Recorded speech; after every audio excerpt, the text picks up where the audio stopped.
noite a todos. Para quem não me conhece, eu sou a Tatiane. Hoje eu vou estar falando sobre as dificuldades da convivência na casa espírita. Só que antes de eu começar o tema, eu queria fazer um jogo com vocês. Não precisa falar em voz alta, eu gostaria que vocês pensassem em 3 qualidades. Você fala assim, esse é meu ponto forte, sou boa nisso. Ok? Vou fazer uma cola aqui pra mim. Então eu acho que eu sou tolerante. Ah, mas eu também sei ser humilde. E sei praticar caridade. Todo mundo pensou na sua própria qualidade? Então, vamos fazer o contrário. 3 defeitos. O que é meu defeito? Bom, eu sei ser vaidosa. Eu sei ser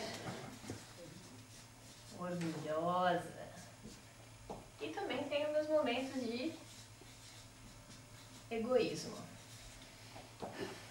Certo? Então agora eu vou dar um caso e vocês vão me dizer mentalmente, não precisa falar em voz alta, se vocês estão usando a sua qualidade ou o seu defeito.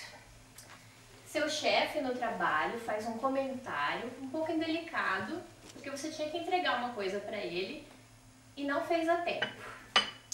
E ele faz uma brincadeira e fala que por você ser auslanda, você não sabe cumprir prazo.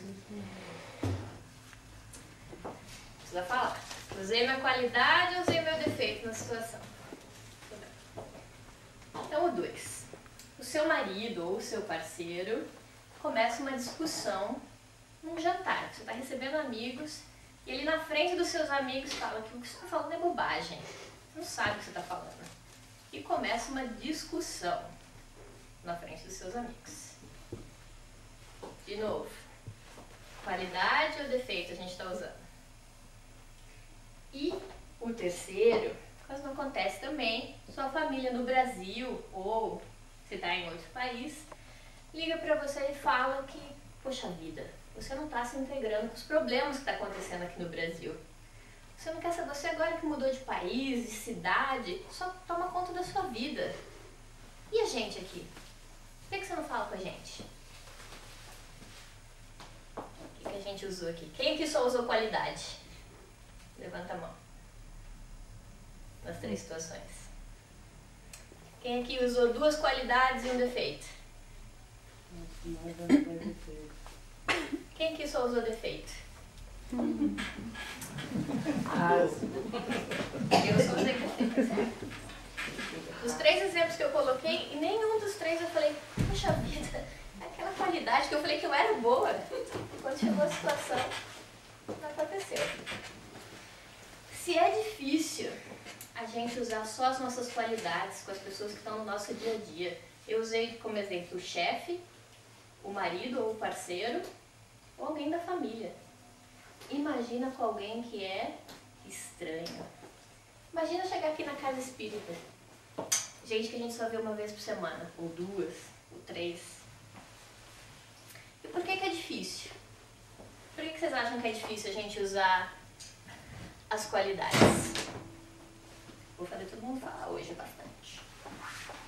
Eu acho que é difícil porque a qualidade, eu acho que agora que a gente usa, a gente pensa antes de fazer, quando a gente está fazendo. Eu vou ajudar alguém, mas você não espera, você só usa o seu defeito, vem inesperado.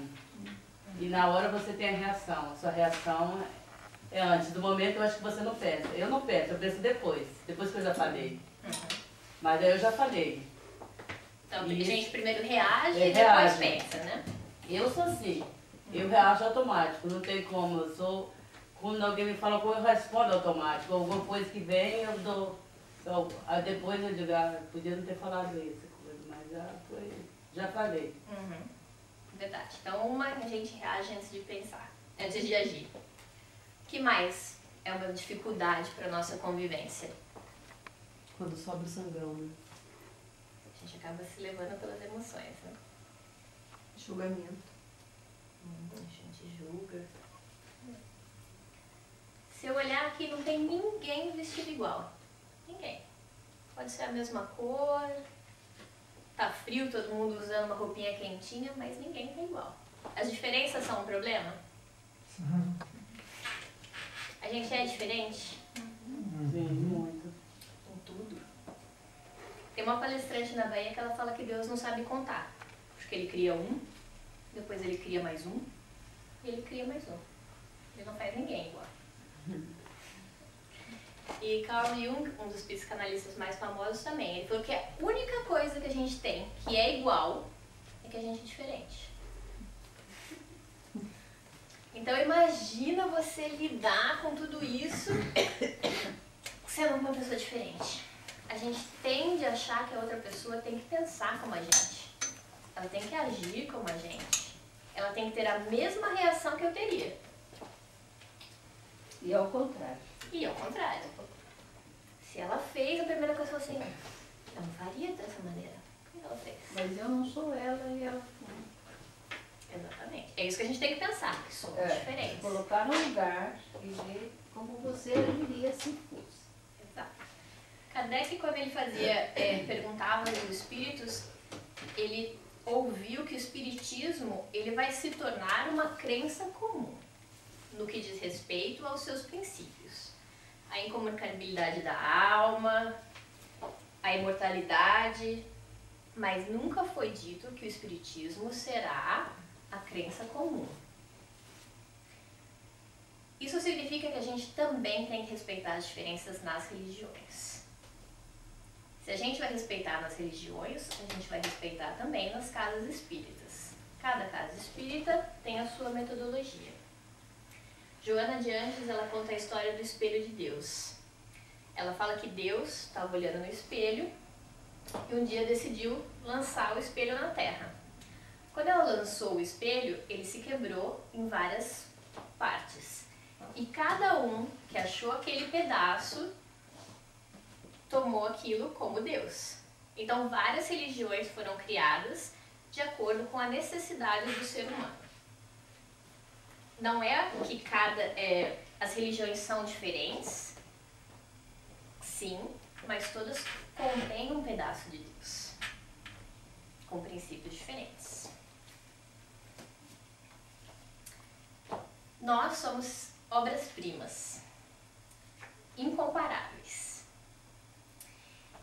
E por sermos tão diferentes, fica difícil. Não só no espiritismo, como no budismo, no hinduísmo. Quando a gente está numa casa espírita, a tendência é criticar sem oferecer o trabalho.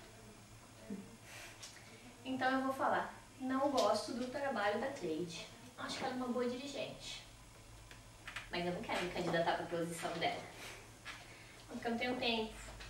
Eu trabalho, eu estudo, mas eu acho que a Cleide não está fazendo direito. Ao invés de julgar, vamos arregaçar as mangas e trabalhar. Se você acha que um dirigente ou alguém da casa espírita não faz o trabalho correto, se ofereça a fazer parte da solução.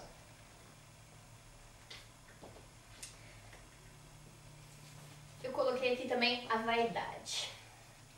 Uma das coisas que divide até o movimento espírita é a vaidade intelectual. Quem já não ouviu falar das discussões que houveram sobre a reencarnação do Kardec? Foi Chico Xavier, não foi? O movimento espírita se dividiu, grandes espíritas foram criticados, páginas em jornais, porque defenderam a sua opinião. E o importante não é a tese, se foi ou não Kardec. A gente podia se perguntar, por que Kardec primeiro e depois Chico? Mas a vaidade intelectual das pessoas acabou gerando conflito. Outra coisa que não está ali, a verdade, a nossa verdade. O que é a verdade, Edna? Aquilo que eu acredito. Quando Jesus ele foi perguntado o que era a verdade, qual foi a resposta dele? Alguém sabe? acertou, foi o silêncio. Quando Jesus foi perguntado, mestre, o que é a verdade? Ele se calou. Ele se calou em respeito à verdade de cada um. E hoje em dia a gente deveria fazer o mesmo às vezes, né? A minha verdade não é a verdade que cabe a Tati. Não é a verdade que cabe ao Paulo. É o que eu acredito. Tem um poema do Chico que ele fala que a gente deveria usar uma gota de verdade em 1 litro de amor. E a gente faz ao contrário. A gente usa uma gota de amor em 1 litro de verdade. Toda vez que você tentar impor a sua opinião para alguém, você nunca vai receber a resposta que você gostaria. Eu estava vindo para cá e encontrei uma amiga do trabalho e ela falou assim, eu moro nessa rua, no final da rua que você vai. Aí eu falei, onde você vai? Aí eu falei, eu vou no GEAC. Ela, eu sei, passei lá na frente o dia e tinha uns negócios falando de espírito. Vocês invocam os espíritos lá? Eu sorri e falei, não, a gente não invoca os espíritos. Quer saber o que eu vou fazer lá? Contei, vou fazer uma palestra, vou falar de dificuldade da convivência. Já percebeu como às vezes a crítica te incomoda, às vezes? Aí ela falou assim, aham. Aí eu falei, você sabe por quê? Não. Eu falei, porque tem um fundo de verdade. Se a crítica não tivesse um pouquinho de verdade naquilo que a outra pessoa está falando, não te incomodaria. E se você parar para pensar, a crítica é sempre boa. Seja positiva, seja negativa, porque ela mexe com o quê quando alguém critica a gente?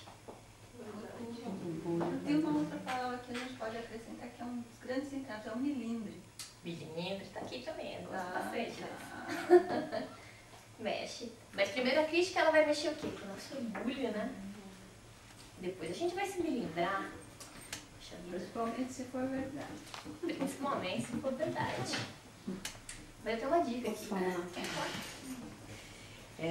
Realmente, a crítica mexe, né? Mas, e assim, mexe com tudo isso que a gente sabe que a gente tem dentro da gente.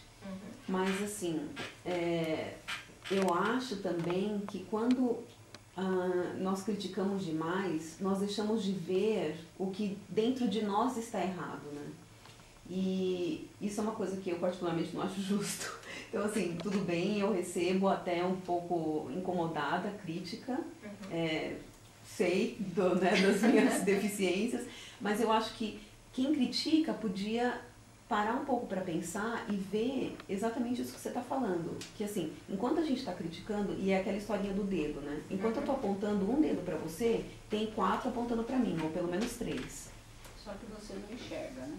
Não, eu estou dizendo o seguinte, enquanto eu estou exigindo de alguém mudar, tem 3 pessoas, ou tem 3 críticas olhando para mim, ou seja, seria muito melhor eu olhar as coisas que eu tenho, a trave que eu tenho no olho, do que olhar não sei. O defeito do outro. Exatamente. Exatamente. Mas até aí, ok, porque não cabe a gente julgar ele. A responsabilidade dele de criticar você é dele, não é sua. Jesus fala também, adorei, eu estava lendo, eu falei, foi a frase pra mim da semana, quando eu estava estudando, ele fala assim, quem te nomeou juiz do teu irmão? Nossa, vamos anotar isso. Fazer uma plaquinha e ficar em português e em alemão. A gente não está aqui para julgar, seja o outro que está agindo de uma maneira que eu não corresponde à minha verdade, ou seja ele que está me criticando. É mérito dele. A gente está aqui para aprender a perdoar e amar. Mas tem uma dica aqui, eu também aprendi como lidar com a crítica. Isso é boa, tem solução também. Crítica, como a gente faz para evitar a crítica? Não diga nada, não faça nada, não seja nada. Então não diga nada, a bondade, a gente vai ouvir, por mais difícil que seja, gente, eu não sou perfeito, não sou anjo, não vim aqui da receita, mas a bondade, né? Falou, vamos usar a água da paz do Chico, põe na boca e Enquanto aquela vontade de retrucar não passar, a gente não fala. Vou morrer afogada. Vai criar barriga d'água. Tem uma frase, eu não sei agora se é do Chico Xavier, de quem que é justamente sobre isso, que eu até tento seguir, mas é um pouquinho difícil. Não tente se justificar. Para os seus amigos, eles não precisam, e os seus inimigos não vão acreditar. É verdade. Isso é verdade. Que é o não faça nada aqui. Que é o você se resignar. Ele fala também, se não foi verdade, não se incomoda. Você sabe que não foi verdade. E se foi verdade, você também não tem o que falar. Posso falar um pouquinho? A mim me disseram quando eu tinha 26 anos que eu devia me resignar. E hoje eu tenho 48 e hoje me disseram a mesma coisa, a mesma pessoa.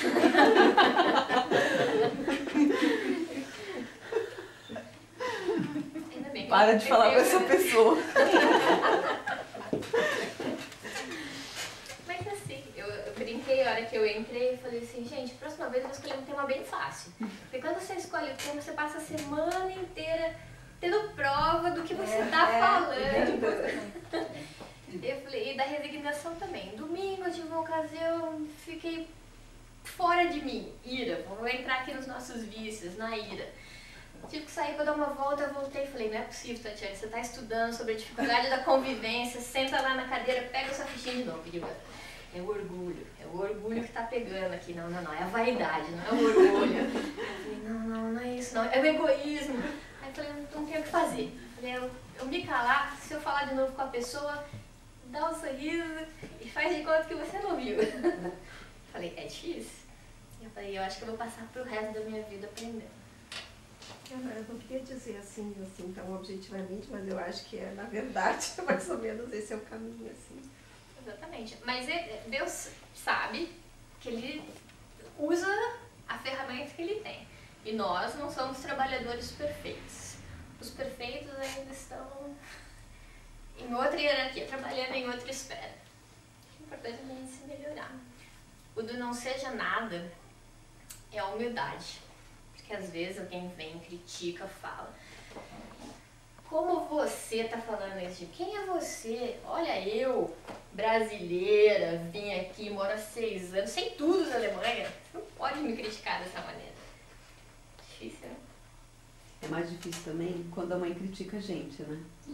Aqui dói mais. Aí esses dias a minha mãe falou assim, eu tava reclamando do meu namorado, ela falou assim pra mim, todo homem é assim. Aí eu falei, tá bom, então agora eu vou namorar com mulher.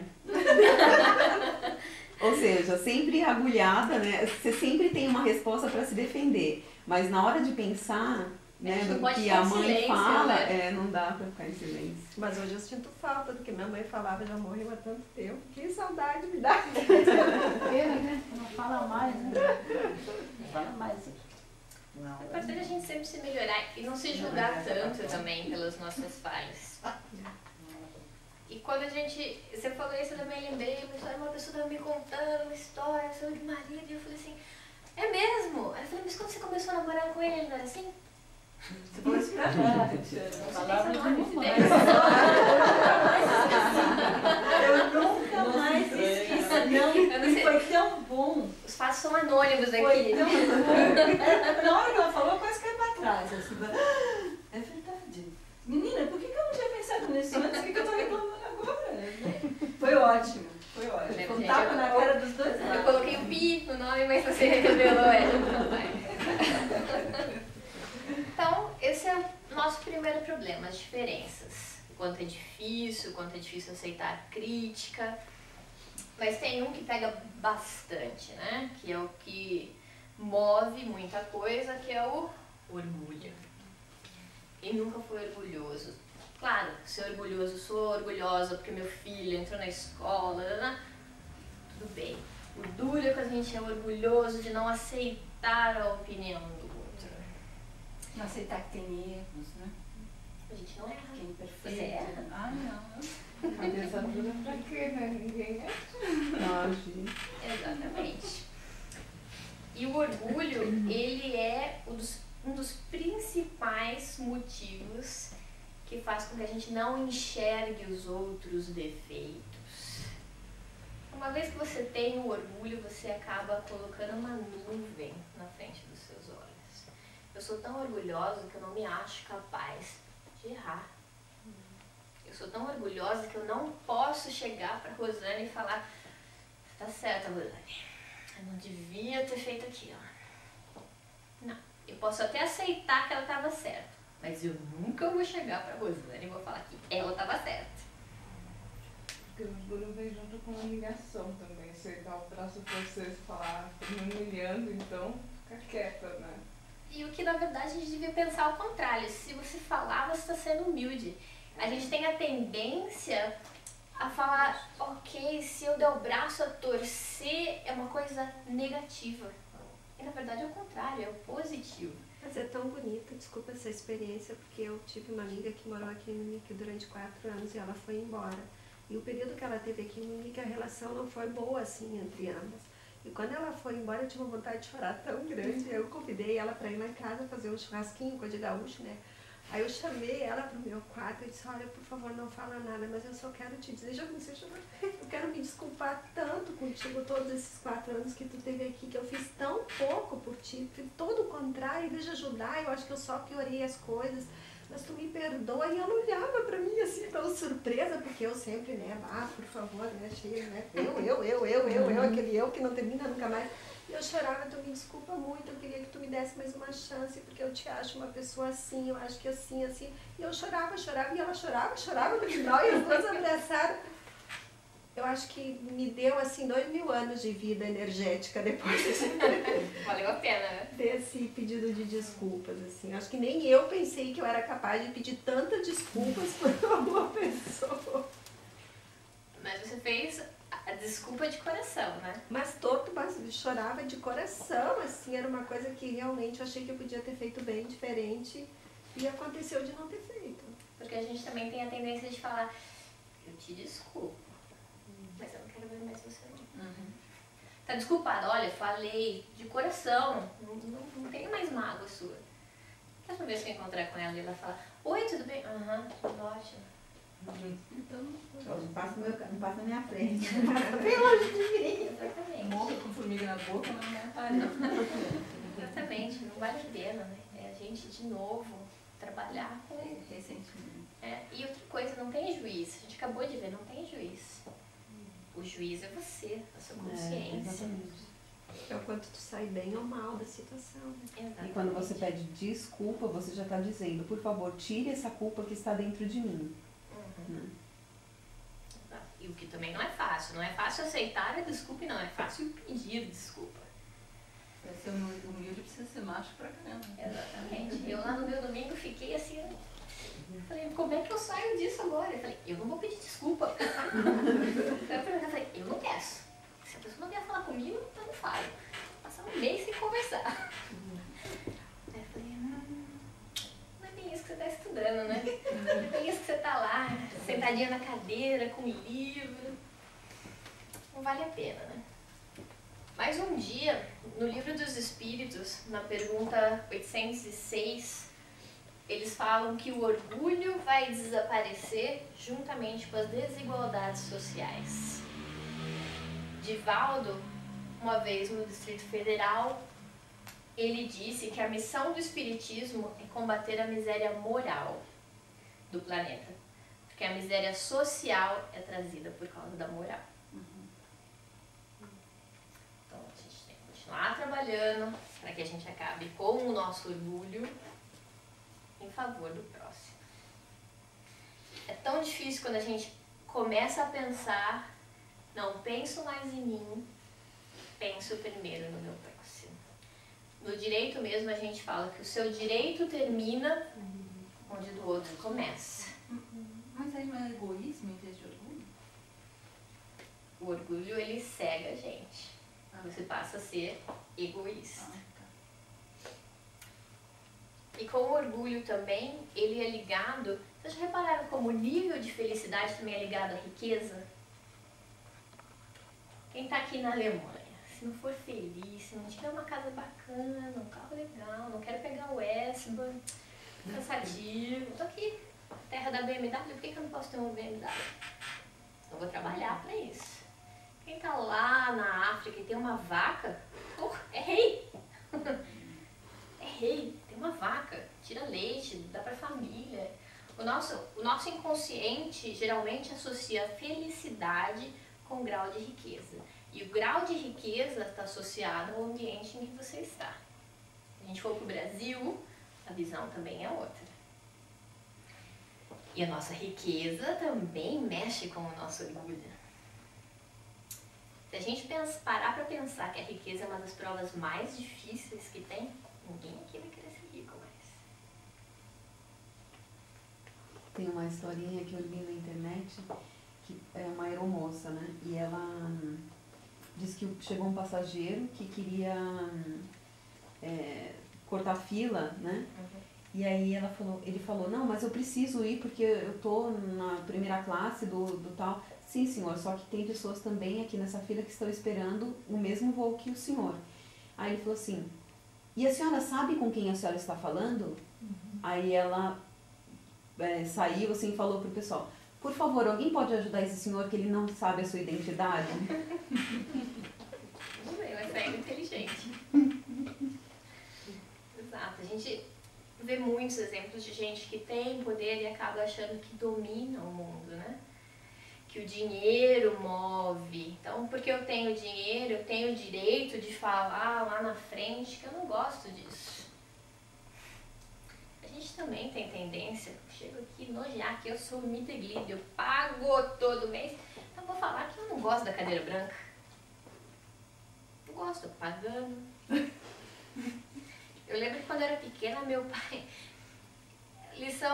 é uma pessoa bem direta no falar. E ele falou assim, o dia que você falar com o professor na escola, que você paga o salário dele, você vai tomar uma surra quando você chegar em casa. O dinheiro dele, quem paga é a escola, você vai lá bonitinho estudar. Você não tem o direito de maltratar um professor. Não é o dinheiro que move, são as atitudes. Eu vou chegar lá nas atitudes, porque também não adianta a gente só falar e não trabalhar, né? Todo mundo na casa espírita vai trabalhar. Saiu daqui, você pega a lista. A lista de vai ter gente passando água, fechando a porta, fazendo a prece. Um dos nossos problemas também na convivência são os nossos vícios. Todo mundo aqui tem vício. E o que gera os nossos vícios? Às vezes, o medo. O que é a avareza, o egoísmo? O medo de usar pra frente e faltar, né? Exatamente. A gente fica com medo de que não vai ter, que vai passar necessidade, que acaba acumulando, e não enxerga o outro. É o que a gente falou do nosso nível de felicidade. Eu não preciso de tanto. Se eu dividir com um, será que eu me sinto melhor? A gente troca o nome. A gente não é a gente é prevenido. Mandando pra velhice. Exato. A gente é precavido. Aí quando você abre a mais, você fala, meu Deus, eu não preciso de tanta roupa. Não preciso. Não preciso de tanto sapato, eu não sou centopeia. Não vou usar 3 sapatos ao mesmo tempo. Achei que a Magali estava até levantando a mão, falei, por favor, Magali. A Marita tem um exemplo. É que eu tinha uma vizinha minha que era costureira. Ela era uma pessoa muito simples, mas ela costurava vestidos de festa para a sociedade lá da minha cidade. Até eu pensava, nossa, como essas damas tão chiques vão lá nessa mulher, mas é porque ela não cobrava muito caro também. E fazia coisas bonitas. E aí um dia foi uma senhora que era conhecida minha, porque, enfim, era conhecida. E eu lembro na época que usava aquelas ombreiras aqui, era uma esponja. Aí ela levou pra reformar um vestido chique da filha lá. E a costureira então disse, então tá, deixa aqui que depois eu termino. Ela disse, não, por favor, tire as ombreiras porque eu vou levar pra casa pra minha empregada lavar a louça. Pra gente garantir que quando chegar a época das vacas magras a gente tenha dinheiro pra... E é verdade. minutos atrás que a gente não julga, a gente ia até fazer um comentário. Mas a gente acabou de aprender, a gente não julga. Faz aquela cara de planta e fala, interessante. Interessante. O orgulho também é um medo. É o nosso medo de ser rejeitado. Por isso que a gente põe máscara. Né? Por isso que a gente vem bonitinha, feliz, ai, adoro vir no dia. Ah, aqui não tem preguiça. Venho toda terça-feira, estudo. Às vezes a gente sai amarrado, né? Eu vou, juro que eu vou, agora eu vou. Por quê? Porque a gente quer ser aceito. Ninguém quer ser rejeitado. E se alguém jogar uma pedrinha na nossa máscara, todo mundo fica balançado, né? A gente acaba criando motivos inconscientes do medo. O que é importante? Para você amar o próximo, você tem que se amar. E para você ser amado, você tem que estar bem. Se você não se ama, se você não está tranquilo com você mesmo, é muito difícil você cobrar que o próximo também o faça. A ira, a nossa agressividade. Por que a gente é agressivo? Então você tem medo de não ser respeitado, de que alguém vai te afrontar, né? Então, antes da pessoa falar, eu já vou me posicionar. Pronto. Ela não vai mais mexer com o meu vício. Exatamente. Ela criou medo de mim. Eu tenho medo de ser confrontada e ela criou medo de mim. Por que eu tô falando dos vícios, gente? Porque tudo isso vai pesar quando você sentar para conviver com alguém.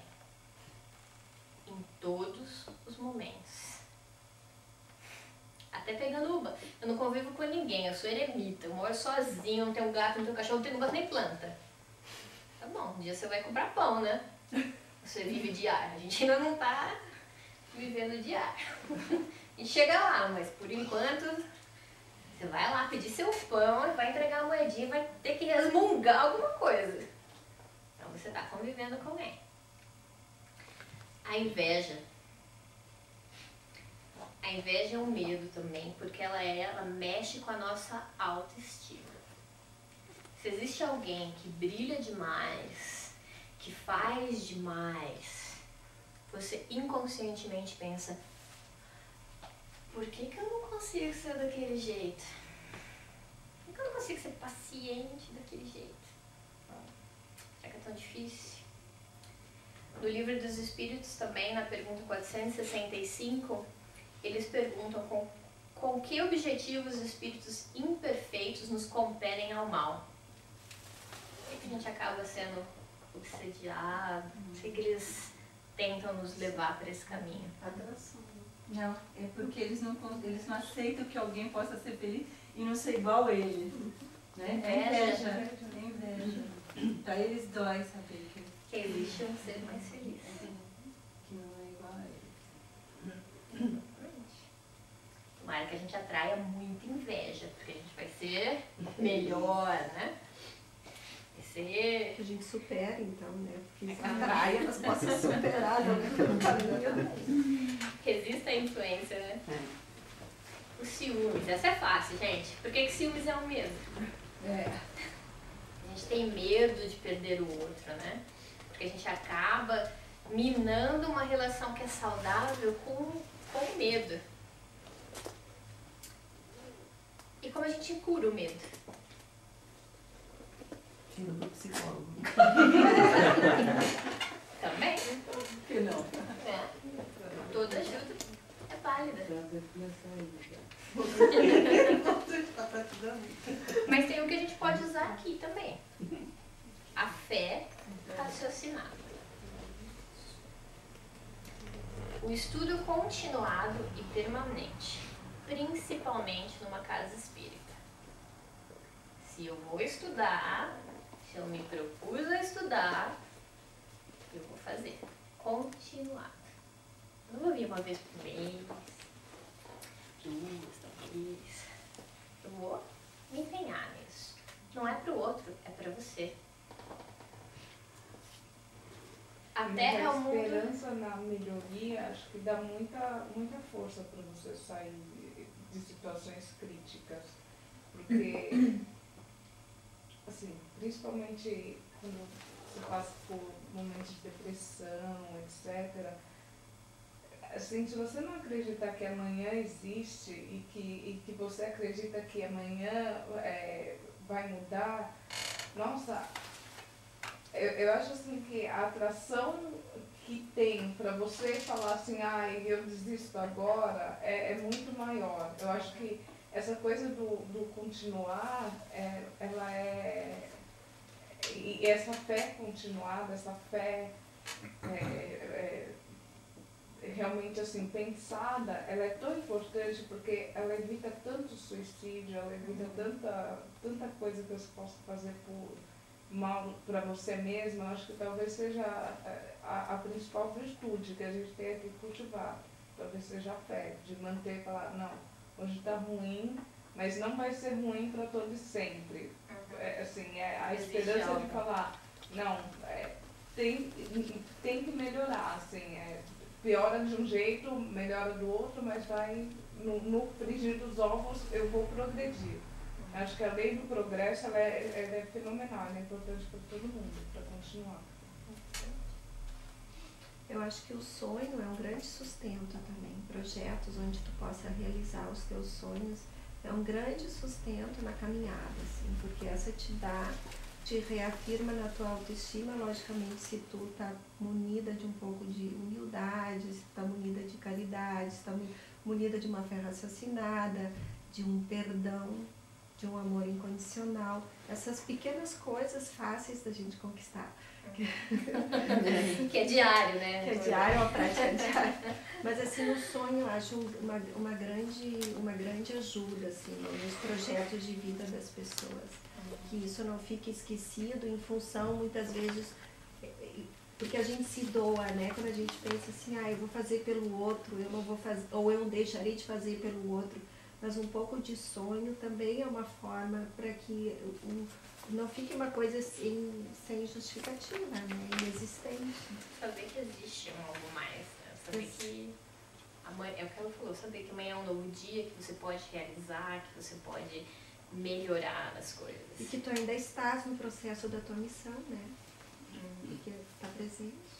Mas aqui também, eu acredito que para ninguém é novidade, que a Terra é um mundo de expiação e prova. A gente, espírita, tá fazendo prova com consulta. Olha que beleza. Não é? Prova com consulta. Se eu sei que é uma prova, se eu sei que é uma expiação, e eu tenho a possibilidade de estudar, de aprender, de melhorar, de sonhar, tá lá. A gente só vai falhar na prova se a gente fizer muita força. Senão, pouco a pouco, a gente tá aprendendo. Tá melhorando. Muito bem. Vou pegar uma coisa. Trabalho, defeito, qualidade, vício, tudo isso influencia. E o trabalho? Ajuda na convivência dos nossos vícios? Francisco de Assis falava que as palavras podem até convencer, mas as atitudes arrebatam as multidões. Eu posso vir aqui, falar. Se eu virar a esquina, pisar no pé de alguém, chutar um cachorro, adiantou? Não. A gente tem que tomar cuidado para não ser doces nas palavras e amargos nas atitudes. Isso é um caos. Então, uma vez, eu frequentava uma casa espírita, né? Aí então eu estava na fila do correio, aí No corredor. Não, na fila do correio. Aí ela, dirigente da casa espírita, estava na fila do correio também. E ela também estava junto comigo. Aí a dirigente chegou uma criancinha pedindo alguma coisa, a dirigente deu um esculacho na criança, sabe? Deu um esculacho, essa que ficou tão indignada, que nunca mais voltou na casa espírita. Mas eu aprendi, tá? Não, ela ficou indignada porque assim, a pessoa que prega aquelas coisas, olha a Maranhão lá, que pega aquela coisa, sabe? De repente ela tratou mal aquela criança, nunca mais voltou na casa espírita. A gente tem que tomar Naquela, cuidado. né? Mas ela botou em outra. A gente tem que tomar cuidado também para que 1 minuto não seja usado para causar a depreciação, para você julgar 10 décadas de serviço. Vai ver aquele dia, essa senhora acordou com uma dor de cabeça fenomenal, brigou com o marido, o filho ligou falando um monte. Ela é humana, né? Não é porque ela é dirigente. Não, mas numa assim, casa o que eu tenho da pessoa, como você falou assim, as atitudes, entendeu? Então ela teve aquela tal atitude que pra ela a pessoa tinha assim via a pessoa de uma forma diferente, mas diante daquela atitude, ela mudou aquela pessoa, assim, entendeu? Mas eu julguei também. Claro, que julgo, mas você estava lá assistindo aí. Não, eu concordo, assim, a gente não sabe o que levou aquela senhora a ter atitude. É isso que eu falo, assim, cuidado às vezes quando a gente julga uma atitude da pessoa específica em um determinado momento por toda a época de serviço dela. Pode ser que a Magali tá vindo aqui trabalhar no GEAC direto, trabalha na livraria. Puxa, super legal. Um dia eu vou chegar pra ela e falar assim, Magali, você tem o livro tal? Não sei. Quer ir embora, eu vou pegar o Uban ali. Nossa senhora. Poxa, mas ela foi sempre tão simpática. Ué, um dia que ela acordou com o pé esquerdo, né? Eu acho que a gente tem que aceitar que a casa espírita é conduzida por pessoas humanas, toda pessoa. E erram, né? Que sempre erram. Não tem ninguém perfeito aqui. Exatamente.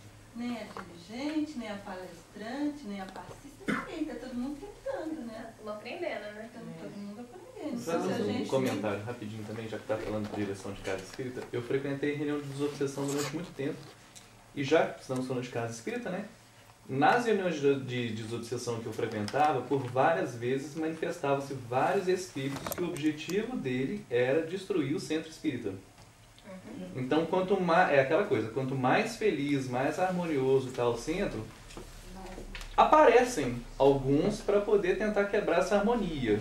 E em alguns momentos eles conseguem porque vão atingindo os defeitos das pessoas.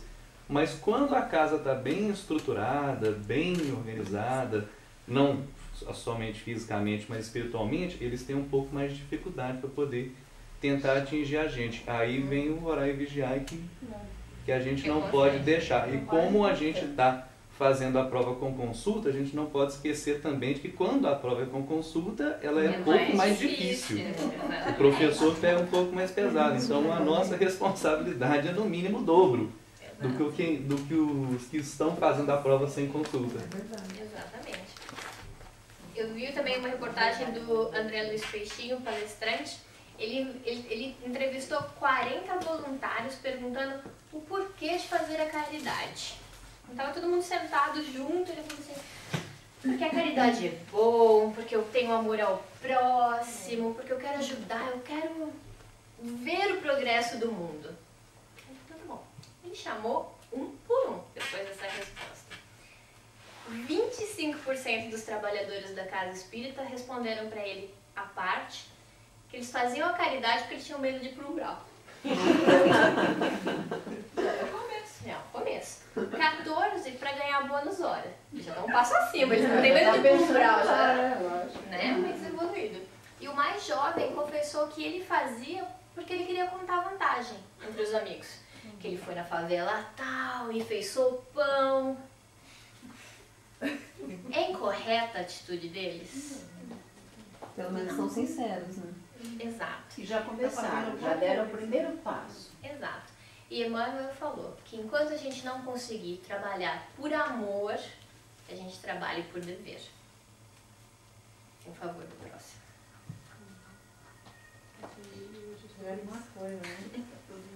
Exatamente. Já falei aqui que quem critica se oferece e faz parte da solução. E outra coisa interessante, por que não há dízimo no Espiritismo, gente? Por que a gente não paga dízimo aqui no GEAC? Não fica mal, né? Pensei em você, Paula. Pensei em você. Paulo Salinha. Porque a gente tem consciência. A gente gente não precisa pagar o dízimo. Não precisa pagar o lugar ao céu pagado, né? Exato. E toda casa espírita precisa se manter. Cobrar entrada para evento, fazer o bingo, desde que sirva para o princípio da casa. A casa precisa pagar aluguel, precisa pagar luz, precisa pagar aquecimento. É aceitável. O trabalho pago não é ruim. E a gente, como trabalhador e frequentador, não precisa do dízimo, precisa só da consciência. Às vezes a gente vem na casa espírita, fala, ok, vou trabalhar, vou me melhorar. Mas, se eu fizer a feijoada e não render mais de 3 mil euros, não tá bom? Então não vou fazer de novo, correto? Não, errado. O resultado pertence a Deus. O trabalho e a vontade de ajudar é o que conta. Então quando a gente for trabalhar, hoje eu vou só botar o papelzinho na porta, pode, Edna? Eu não quero fazer a pressa, eu não quero servir a água. Vale o meu trabalho? Vale, lógico. Sempre tudo vale. Na minha lista de Schindler, tudo vale. Tudo vale, né? Tá certo. Quando a gente for trabalhar e observar o trabalho na casa espírita, utilizando a nossa fé raciocinada, a gente tem que aprender a não julgar e tem que observar. Nazareno Feitosa, ele também contou um caso que eu morri de rir a hora que eu estava vendo. Ele fala que uma palestrante também da Bahia foi lá dar o passe, aquele calor, os pés inchados, o que ela fez? Tirou o sapato, estava machucando, e foi lá. Ele começou a dar o passe, ela era mais velha. No dia seguinte, a mesma coisa, o pé inchado, foi lá, tirou o sapato.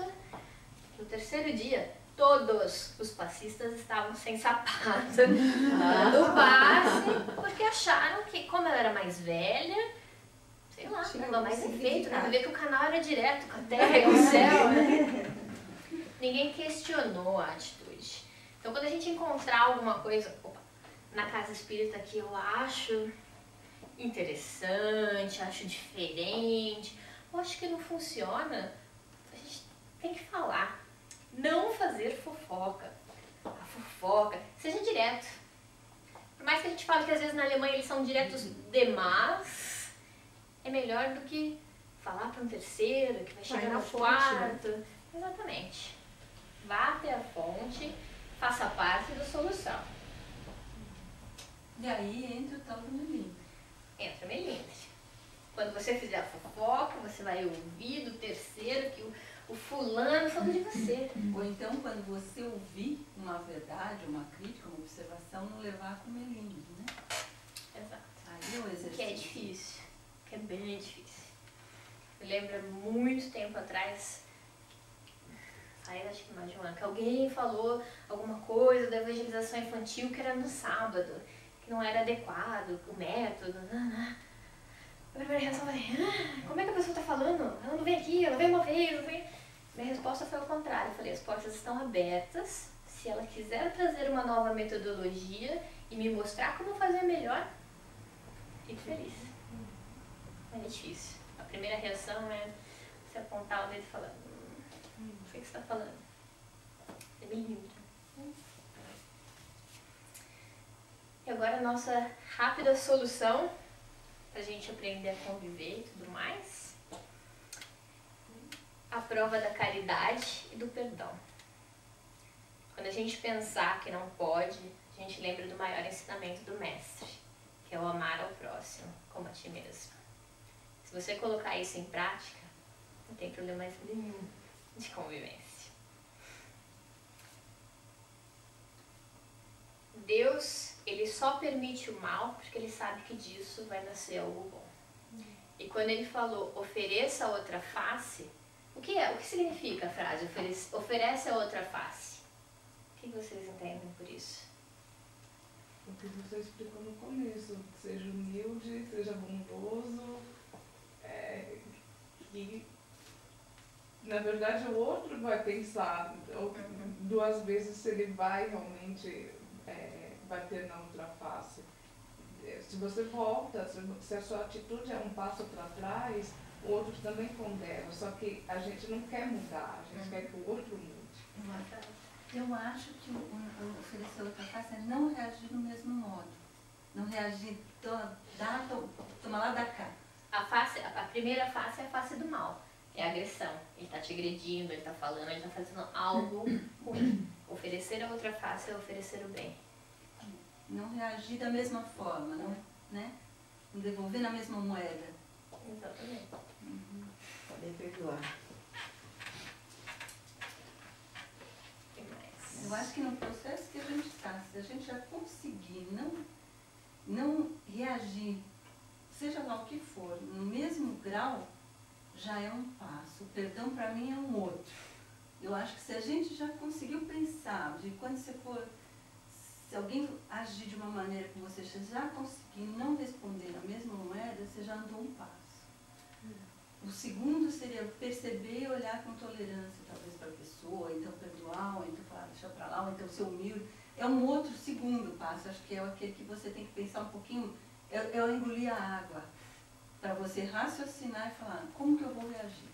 Mas já não reagindo, a gente já está andando. Como dica pra gente, na casa espírita, em casa e tudo mais, eu vou deixar a solução da disciplina. A disciplina do pensar, vigiai os próprios pensamentos. Não é do vizinho, não é do meu marido, não é do meu filho, não é da Cleide, não é da Isabel. E orai, para que você não caia em tentação. A disciplina do falar, que é o que não saia da sua boca nenhuma palavra torpe. Usa a água da paz, reflita antes de falar. E a disciplina do agir, fazer aos outros o que eu gostaria que me fizessem. Se a gente usar as 3 regras da disciplina, a gente consegue fazer com que a nossa convivência com tudo seja um pouco mais fácil. Repete. Disciplina do pensar, vigiar os seus próprios pensamentos e orar para que você não caia em tentação. A disciplina do falar, que da sua boca não saia nenhuma palavra torpe. E a disciplina do agir, fazer aos outros o que você gostaria que fizesse a você. Mas a última, a disciplina do agir é difícil, porque você só faz pro outro se o outro faz pra você. É aquela, né, toma lá da cá.